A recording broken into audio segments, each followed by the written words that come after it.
할렐루야. 하나님 앞에 감사와 찬송과 영광을 올려드립니다.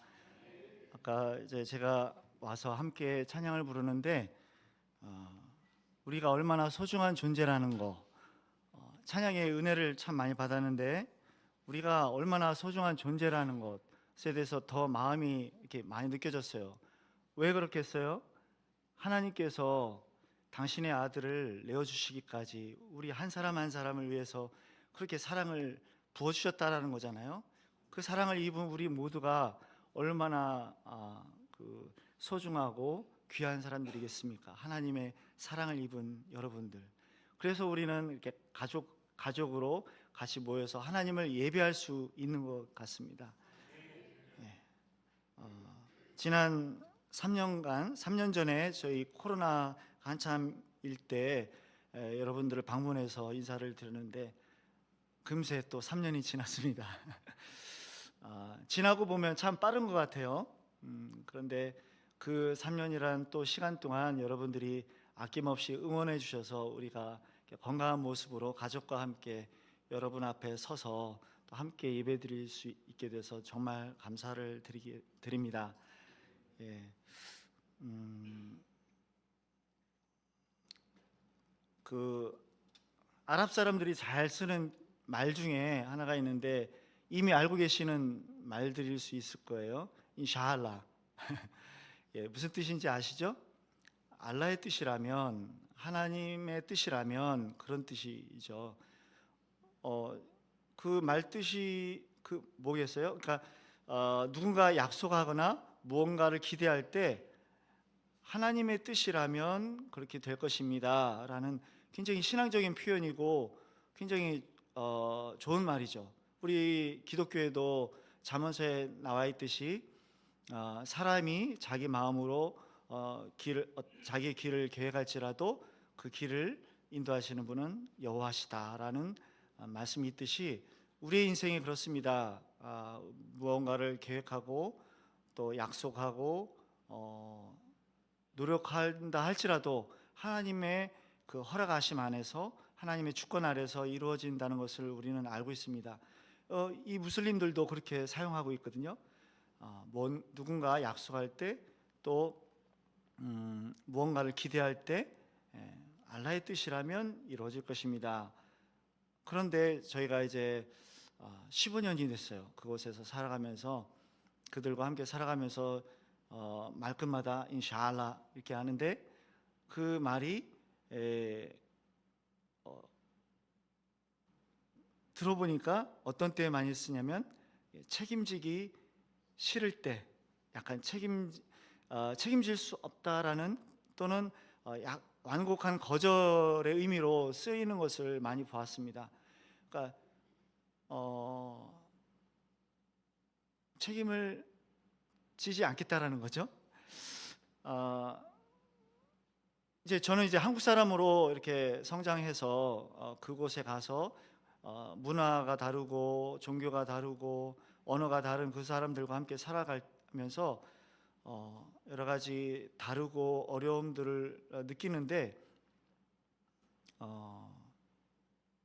그들은 참 거절을 잘 하지 않아요. 냉정하지 않아요. 냉정하지 않아요. 그렇죠? 마음이 어떻게 보면 좀 따뜻한 것 같아요. 그래서 그 사람 앞에서는 거절을 하지 않고 할 수 있다, 해주겠다, 하자 이렇게 해놓고 뒤에 가서는 인샤알라 하면서 그 책임을 지지 않는 그런 모습들을 많이 경험하게 되는 거예요. 약속을 했는데 우리는 약속을 하게 되면 그 약속을 기억하고 그 시간을 기억하고 지키려고 노력을 하잖아요. 책임감을 가지고 만약에 그 시간에 이르지 못하거나 또 어려운 일이 생기면 미리 전화를 해서 그 사람이 어려움 당하지 않도록 미리 연락을 해주는 것이 우리의 문화죠. 그런데 이 사람들은 연락이 없어요. 그 시간을 기대하고 갔는데 연락이 없어요. 나타나지 않아요. 그래서 전화를 하면 못 가게 됐다 그렇게 얘기하거나 또는 전화를 받지 않아요. 우리 그 젊은 친구들의 말로 잠수 타는 그런 일들도 종종 있어요. 그러니까 그 앞에서는 본인이 책임질 수 없는 부분이었을 텐데도 거절은 못하고 인샬라 해놓고서 또 연락은 하지 않고 이렇게 우리를 당혹해하는 그런 일들이 종종 일어나고 있습니다. 그런 걸 보면서 그렇다고 그걸 악의적으로만 볼 것은 또 아닌 것이, 그들에게는 사람에게 어떻게 보면 따뜻한 마음이 있었기 때문에, 거절하지 못하는 그런 마음도 있었기 때문에 그랬을 것이라고 이해는 돼요. 그러나 참 문화가 다른, 배경이 다른 사람으로서 그 사람들과 적응해 가는 과정에서 쉽지 않은 부분들이 많이 있다는 것을 이제 느끼게 됩니다. 이제 15년 지나왔지만 초기에는 이 사람들 마음속에 도대체 무엇이 있을까, 그 속을 알지 못해서 답답했었어요. 근데 이제 그동안 지나오면서 이 사람들을 좀 더 알게 되면서 그 사람들 속이 이제 보이게 되니까 조금 마음이 상하는 일들도 이제 생기면서 계속해서 선교사로서 이들을 품고 사랑해 가야 하는 저 자신을 계속해서 돌아보게 되고 하나님 앞에서 더 엎드리게 되고 하게 됩니다.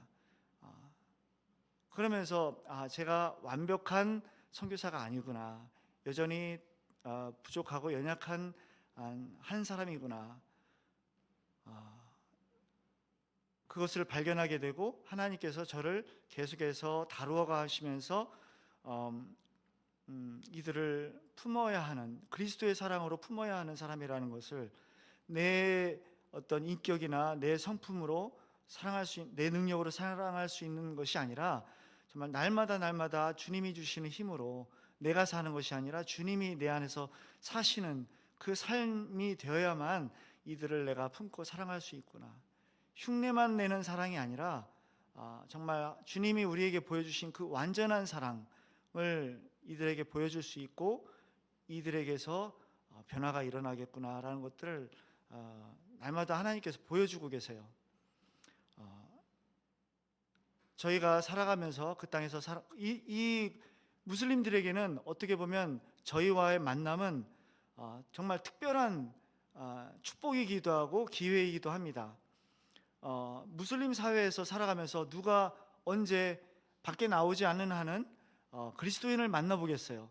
그냥 그들 사회에서 그리스도인들은 뭐 이렇다, 기독교는 이렇다, 뭐 얘기를 많이 하죠. 그러나 그들 곁에 다가온 그리스도인의 삶과 그들의 입에서 나오는 말이 그들에게는 정말 특별한 기회이지 않겠습니까? 그래서 그런 면에서 저희들이 얼마나 더 소중하고 중요한 책임을 갖고 있는지 다시 생각해 보게 되고, 저희들을 위해서 더 많이 기도해 주실 때 저희의 삶에서, 저희의 입에서 예수 그리스도의 완전한 그 사랑이 나타날 수 있도록, 그리고 주님의 그 놀라운 능력 있는 그 복음과 말의 능력이 나타날 수 있도록 기도해 주셨으면 감사하겠습니다. 오늘 본문 말씀 함께 나누고 싶은데요, 고린도전서 3장에 있는 말씀, 그런즉 아볼로는 무엇이며 바울은 무엇이냐, 그들은 주께서 각각 주신 대로 너희로 하여금 믿게 한 사역자들이니라. 나는 심었고 아볼로는 물을 주었으되 오직 하나님께서 자라게 하셨나니, 그런즉 심는 이나 물 주는 이는 아무것도 아니로되 오직 자라게 하시는 이는 하나님뿐이니라. 아멘. 고린도 교회 안에 분쟁이 있었던 것이죠. 누구는 바울파다, 누구는 아볼로파다, 누구는 그리스도파다, 이렇게 편이 갈라지고 서로 이렇게 하나가 되지 못하는 교회 안에 분쟁이 있었을 때 사도 바울이 주셨던 말씀이기도 합니다. 나는 그러면서 나는 심었다, 나는 그리스도께로 인도하는 역할을 했었다. 그러나 아볼로는 교회로 모인 여러분들에게 하나님의 말씀으로, 성경으로 그렇게 아주 깊은 지식과 그 언변으로 너희들을 잘 가르쳐서 자라게 했다. 물을 주었다. 이렇게 이야기하죠. 그러나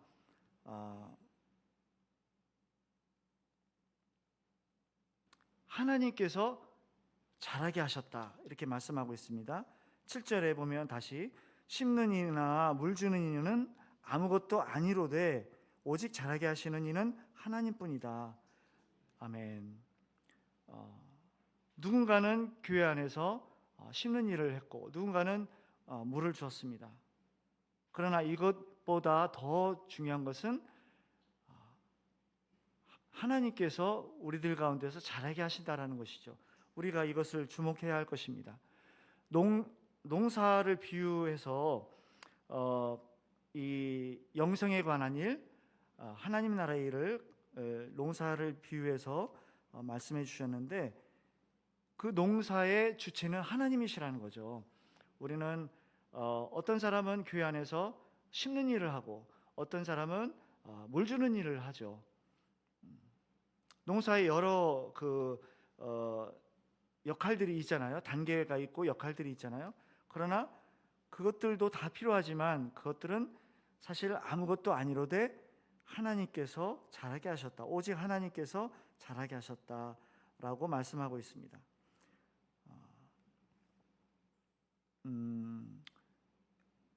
성경에 그 농사의 비유로 또 말씀하시는 구절이 있습니다. 요한복음 4장이 있습니다. 요한복음 4장 36절에서 38절까지 이 화면에 나와 있는 이 말씀 같이 한번 읽어볼까요? 시작. 거두는 자가 이미 삭도 받고 영생에 이르는 열매를 모으나니 이는 뿌리는 자와 거두는 자가 함께 즐거워하게 하려 함이라. 그런즉 한 사람이 심고 다른 사람이 거둔다는 말이 옳도다. 내가 너희로 노력하지 아니한 것을 거두러 보내었노니 다른 사람들은 노력하였고 너희는 그들이 노력한 것에 참여하였느니라.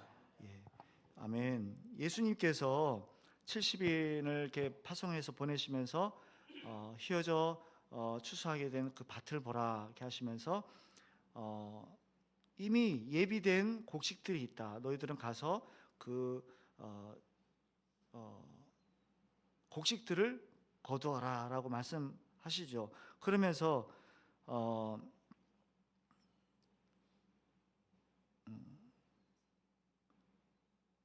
뿌리는 자가 있고 거두는 자가 있다라고 했습니다.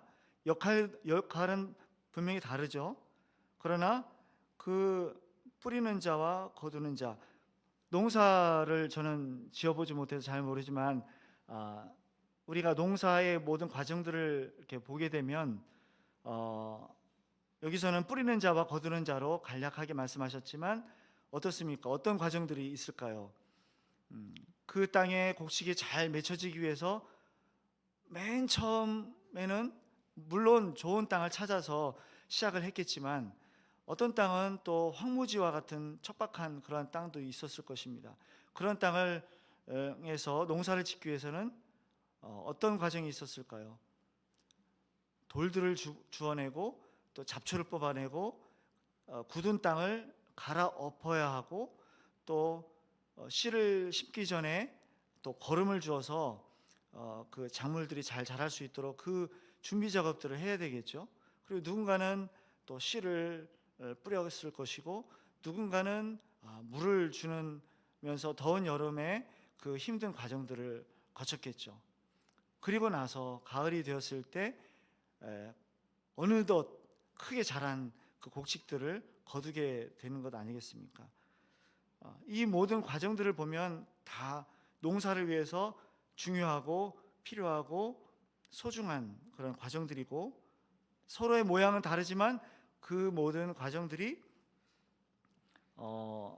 함께 이루어져서 마지막 추수하게 되는 추수의 기쁨을 거두게 되는 것이죠.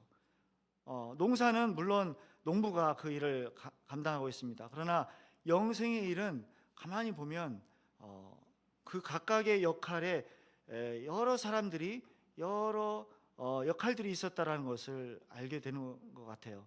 우리도 주님 앞에 돌아와서 주님을 만나고 또 주님 믿음으로 성장하기까지 돌아보면 많은 사람들이 나에게 좋은 영향을 끼쳤고 나를 섬겼고 나를 주님께로 인도했고 나를 강하게 세워주고 있다라는 것들을 돌아보게 됩니다. 모두가 다 소중한데 결국에는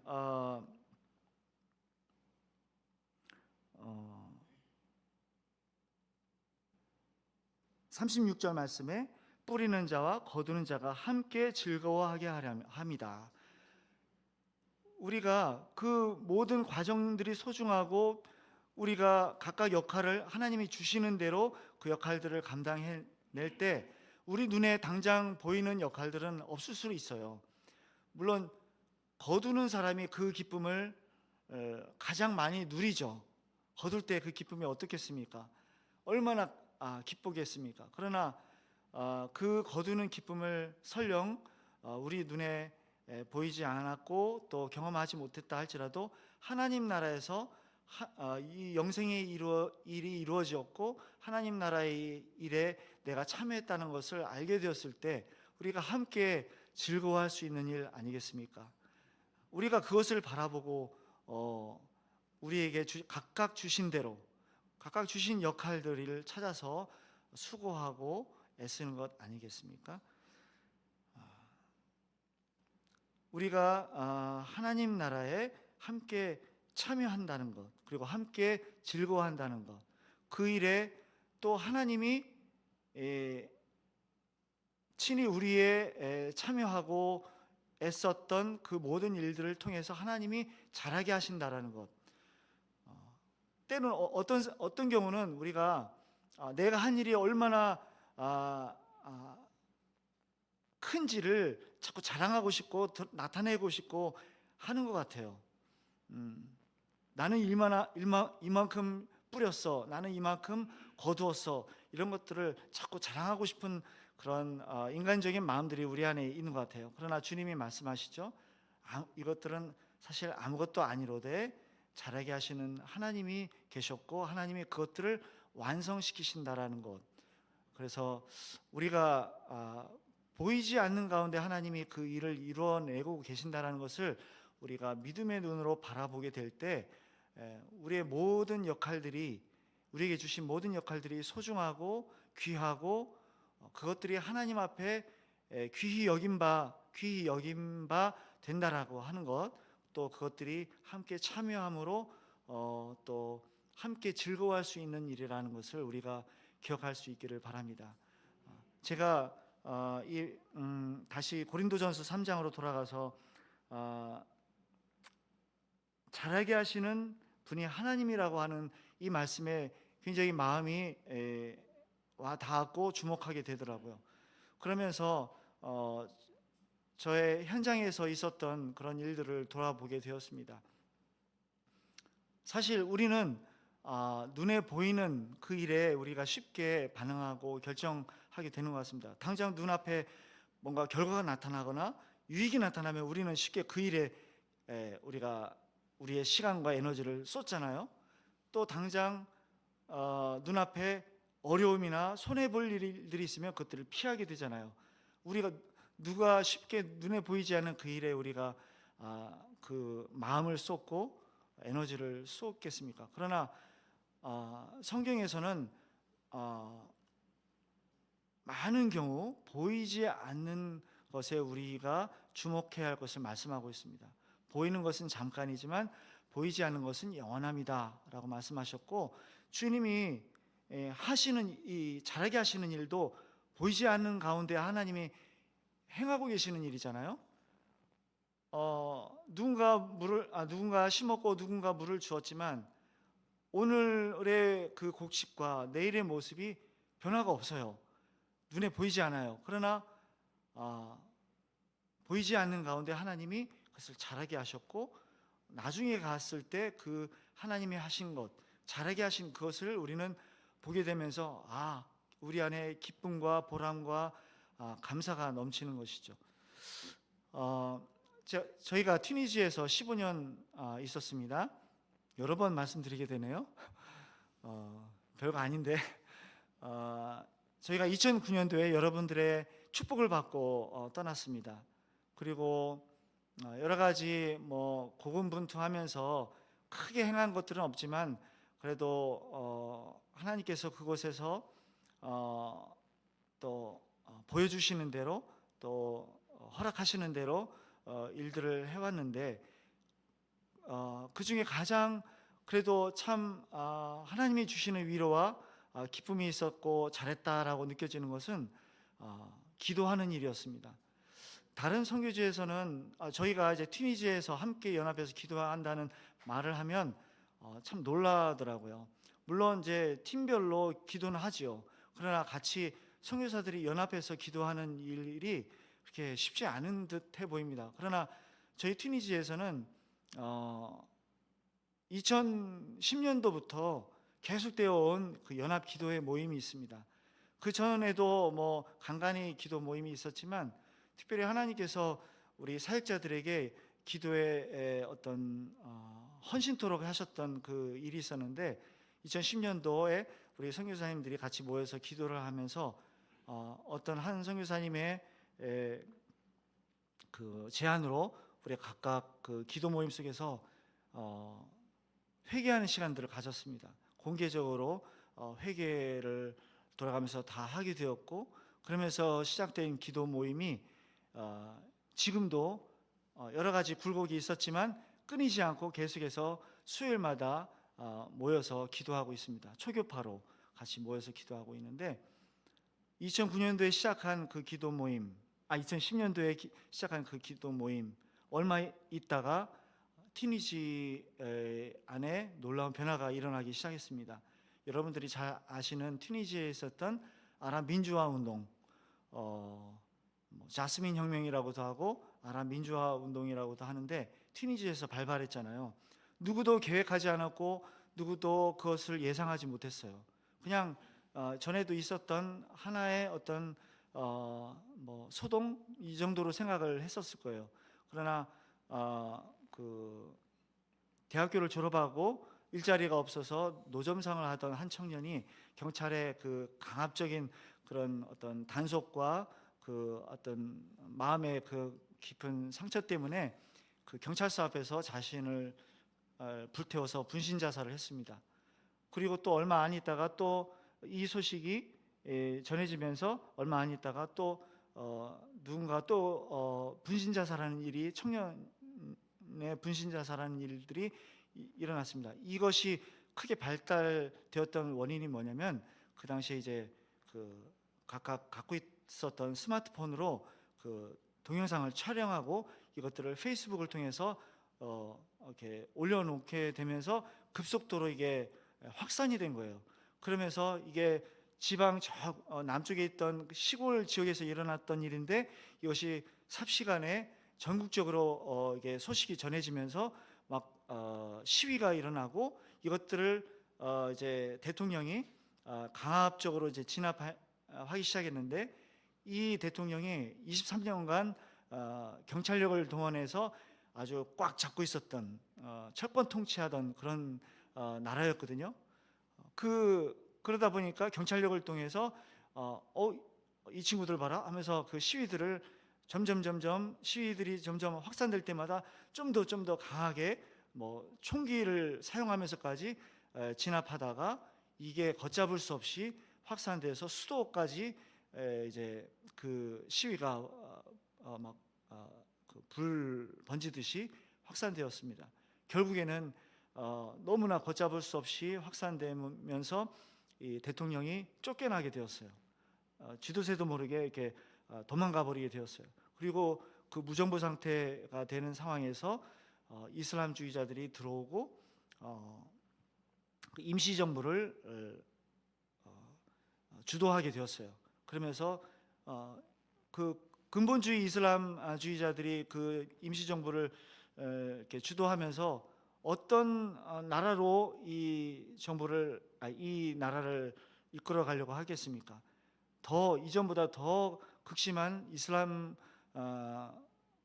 극단적인 성향의 나라로 만들려고 하지 않았겠습니까? 샤리아라고 하는 이슬람 그 헌법이 있는데 그거를 종교법을 국가의 헌법으로 세우려고 여러 번 시도를 했습니다. 그것에 반대하던 그 야당 인사들을 또 암살을 했습니다. 두 건의 그 암살 총기 사건도 있었고 그런 일들이 있었습니다. 저희가 기도하면서 이 격변의 그런 시간들 속에서 계속해서 하나님 앞에 기도해서 이 나라가 거꾸로 가지 않고 하나님 앞에 복음 앞에 열린 나라가 될 수 있도록 계속해서 기도했습니다. 어떤 때는 매주 똑같은 기도를 가지고 수년 동안 기도하는 것이 때로는 지쳐서 이 기도를 언제까지 해야 하나라고 하는 막막한 그런 때도 있었습니다. 그러나 그 기도를 하나님께서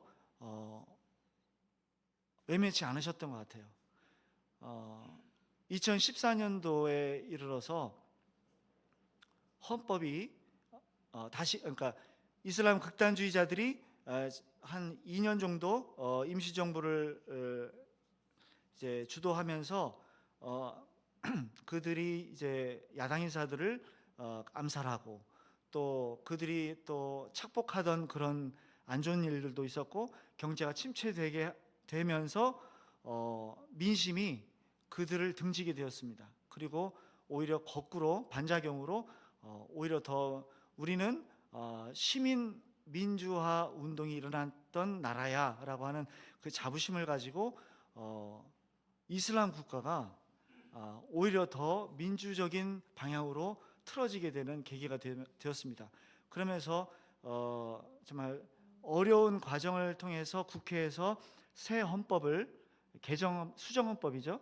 개정헌법을 이제 법안을 올려서 그걸 통과시켰던 아주 중요한 일 중에 몇 가지 중에 인권을 이제 여성 인권이라든지 또 그 고문을 금지시키는 그런 헌법이라든지 그런 조항들도 통과시켰지만 가장 감사했던 것은 그 이슬람 국가에서 종교 자유의 헌법이 생겼다라고 하는 거예요. 그 이슬람 99%의 이슬람 국가가 우리와 서로 다른 종교 또는 서로 다른 어떤 성향을 가진 사람들이 같이 공존할 수 있는 사회라고 하는 것을 인정하면서 다른 종교도 가질 수 있다라고 하는 그 법 조항을 넣었다라고 하는 거예요. 그것이 통과되었다라고 하는 거예요. 얼마나 놀랍지 않습니까? 이것이 어떤 사람들의 어떤 소수의 사람들의 노력으로 될 수 있는 것이 아니라 하나님께서 하셔야만이 할 수 있는 일이죠. 경제가 튀니지 경제가 그 이후로도 뭐 IS 테러로 인한 아주 힘든 시기도 있었습니다. 그 민주화 운동이 일어나면서 나라가 불안해져서 관광으로 경제를 이끌어갔던 그 튀니지가 경제가 많이 침체되었어요. 지금도 여전히 뭐 헤어나지 못하고 있어요. 그럼에도 불구하고 영적으로 봤을 때는 이 나라가 많이 열려져 가고 있다라는 것, 하나님께서 이 나라를 올바른 방향으로 또 소망이 있는 방향으로 이끌어가고 계시다라는 것을 영적인 눈으로 기도하면서 보니까 그게 보이더라고요. 그래서 하나님이 일하고 계시는구나. 우리의 적은 기도들이지만 물론 우리들만 기도했겠습니까? 또 다른 사역자들도 기도했을 것이고 또 현지인 교회들도 기도했을 것이고 또 세계 각국에서 튀니지를 위해서 기도한 그 기도들이 있었겠죠. 그 기도들을 하나님께서 사용하셔서 튀니지는 작고 가진 것이 별로 없지만 정말 그곳에서 뭔가 이 아랍 사회에 정말 선한 영향을 끼칠 영적으로 보면 이 대한민국과 같은 역할을 하나님께서 하시지 않을까라는 소망을 갖게 하세요. 그래서 그 일을 이루시는 것을 제가 기도하면서 보게 되고 눈에 보이지 않지만 살아서 역사하시고 잘하게 하시는 그 하나님을 경험하고 있습니다. 또 하나 또 나누고 싶은 것은 지난번 코로나 시기에 여러분을 방문하면서 그동안에 있었던 사역들을 이제 소개를 했지만 많은 그 사역들이 어느 정도 이제 변화가 필요했었던 그런 시기였어요. 왜냐하면 그 당시만 해도 비대면 시대가 앞으로 계속될 것이라는 생각 때문에 암담했거든요. 사역들을 어떻게 하지? 사람들을 어떻게 만나고 어떻게 활동적으로 사역들을 할 수 있을까? 암담했고, 하나님께서 그 당시에 이제 제가 왔을 때 가졌던 기도 제목은 앞으로 어떻게 사역을 해야 할지 모르는 저에게 그 길을 열어주시도록 기도 제목을 갖고 있었는데, 하나님께서 제가 다시 돌아가는 그 즈음에 레바논의 한 사역자의 사역 이야기를 듣게 되었습니다. 그분도 이집트에서 오랫동안 사역하셨다가 이제 레바논으로 이제 이전하면서 그곳에서 시리아 난민들을 대상으로 사역을 했거든요. 시리아 난민들이 엄청나게 많아졌던 것은 그 튀니지에서 일어났던 아랍 민주화 운동의 여파로 인해서 아랍권 전체가 또 들썩들썩했잖아요. 그러면서 시리아의 정부가 무너지고 전복되면서 아주 IS 무정부 상태에서 IS라고 하는 이슬람 국가가 생겨났고 저희가 튀니지에서 우려했던 그 이슬람 극단주의적인 국가가 시리아에 생겨나면서 수많은 탈출 러시들이 일어나게 되었습니다. 그래서 터키와 레바논과 그 주변 국가들로 많은 그 난민들이 이제 생겨나면서 그들을 대상으로 사역을 할 필요들이 있었는데 이집트에서 사역하셨던 그분이 레바논에 가서 사역을 하게 되었습니다. 그러면서 초기에는 계속해서 많이 쏟아 부어주고 사람들을 만나고 하면서 사역을 했지만 그렇게 사역의 열매를 거두지 못했대요.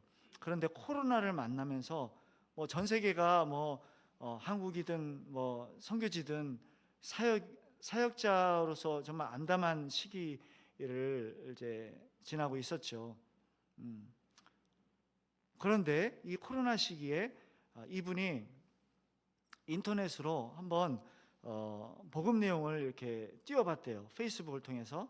그런데 생각지도 않게 그 지역에 많은 특히 이제 시리아 난민들 속에 그 오프라인에서는 보지 못했던 만나지 못했던 많은 사람들이 온라인상에서 반응하고 기독교에 대해서 궁금해하고 예수 믿겠다고 하는 사람들이 많아졌다는 거예요. 그런 분들을 많이 만나게 되었다는 거예요. 그래서 그분들과 대화하면서 복음을 전하고 또 정말 이제 많이 이제 마음이 열리고 더 알기를 원하는 사람들에게는 이제 온라인으로 줌으로 그 성역 공부를 하고 양육을 하고 그러면서 무르익었을 때는 그분들을 오프라인으로 찾아가서 침례를 주고 그렇게 해서 교회를 이루게 되었던 놀라운 간증을 하게 되었어요. 그러니까 오프라인으로 만날 수 있었던 그 시기보다 온라인으로 코로나 기간 동안에 너무나 이렇게 많은 열매들을 만나게 된 거죠. 그 사역을 이제 그 아랍권 사역자들에게 이제 나누는 그런 것을 제가 또 접하게 되었는데 그 사역을 보면서 제 안에 하나님이 주시는 감동이 있었습니다. 모두가 안 된다라고 했던 그 코로나 시기에 사역도 정말 절망적이고 암담했던 그 시기에 하나님은 쉬지 않고 일하고 계셨다라는 것, 보이지 않게 오히려 더 많은 예비된 영혼들을 구원하고 계셨다라는 것이 너무너무 놀라웠어요. 사람의 생각과 그 상식은 이게 하나님의 일에서는 아무것도 아니구나. 하나님께서 작정하시고 하나님께서 일하시면 되는 거구나라는 것이죠. 모든 하나님 나라의 일과 사역의 주체, 물론 사역에만이 아니라 우리의 인생의 모든 주체는 하나님이시라는 것을 다시 한번 깨닫게 되었고요. 또 한 가지는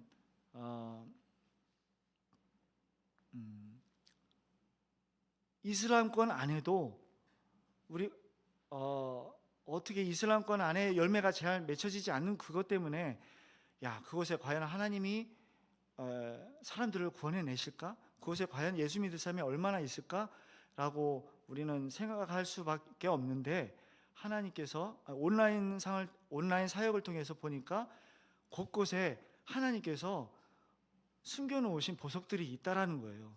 이슬람권 안에도 무슬림들도 한 사람의 인생이잖아요. 인간이고 인생을 살아가잖아요.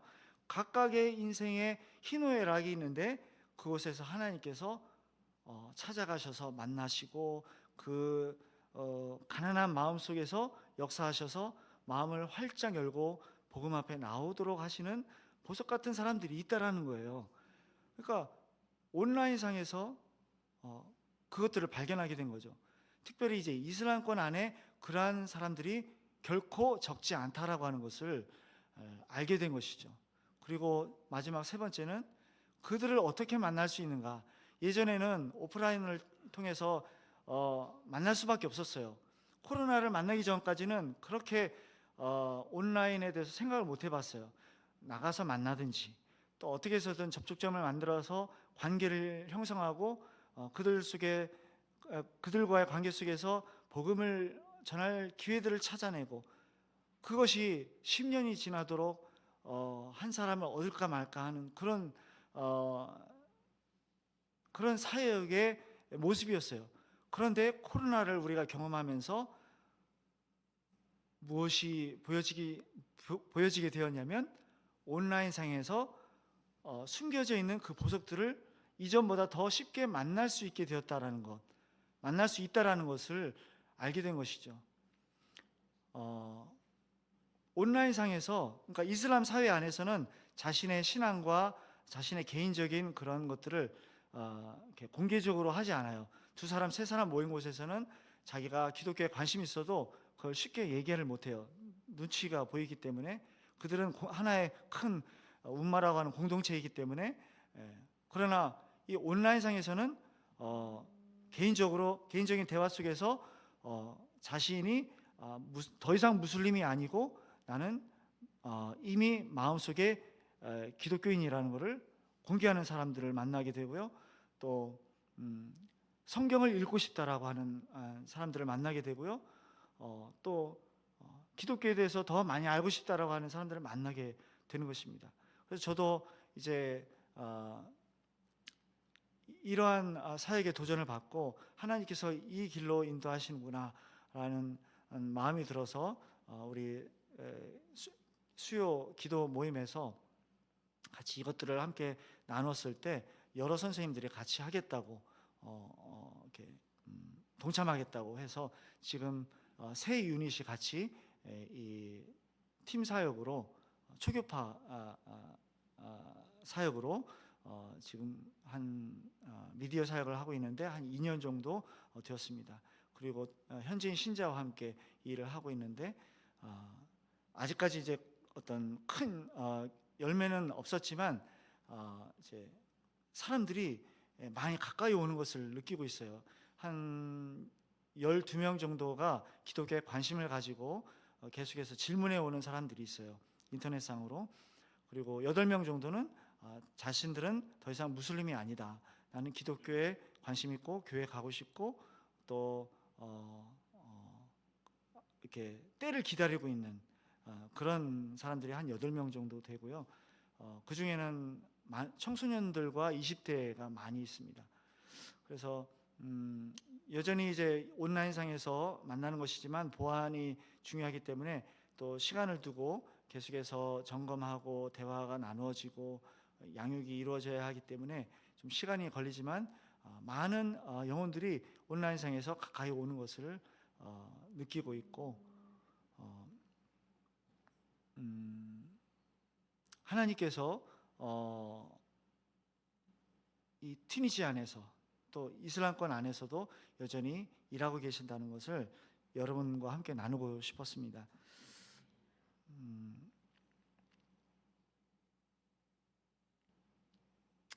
우리들의 삶을 이렇게 돌이켜 보면 또 하나님께서 우리 각 사람의 인생에 또 현재의 우리 상황 속에 하나님이 각각 주시는 역할들이 있는 것 같습니다. 농사의 여러 과정들이 있는 것처럼 현재 교회 안에서, 가정 안에서, 또 직장 안에서, 우리 사회 안에서 하나님이 각각 주신 역할들이 있을 것이에요. 그것이 비록 누구나 다 거두는 일을 하고 싶죠. 그러면서 보람을 느끼고 싶죠. 그러나 하나님 앞에서는 그 모든 과정들이 소중하고 또 함께 우리가 참여함으로 하나님 앞에서 함께 즐거워할 수 있다라고 하는 것을 생각할 수 있다면 우리가 모든 과정들, 하나님이 우리에게 주신 역할들이 얼마나 소중한지를 다시 한번 기억했으면 좋겠고, 또 우리의 순종을 통해서 하나님이 일하셔서 잘하게 하신다라고 하는 것을 우리가 믿음을 가지고 눈에 보이지 않을지라도 끝까지 순종하는 걸음을 우리가 걸을 수 있다면 하나님께서 우리의 모든 기도와 눈물과 수고와 보이지 않는 가운데서 흘렸던 그 땀들과 그 쏟아부었던 그 헌신들을 하나님께서 사용하셔서 정말 그 하나님의 나라를 완성케 하시는, 하나님의 교회를 온전히 세워가시는 그 일에 우리 모두를 동참케 하실 것을 믿습니다. 함께 주님 나라에서 함께 이 일로 인해서 함께 즐거워하고 하나님 앞에 영광 돌릴 수 있기를 주님의 이름으로 축복합니다. 아멘. 다 같이 기도하겠습니다.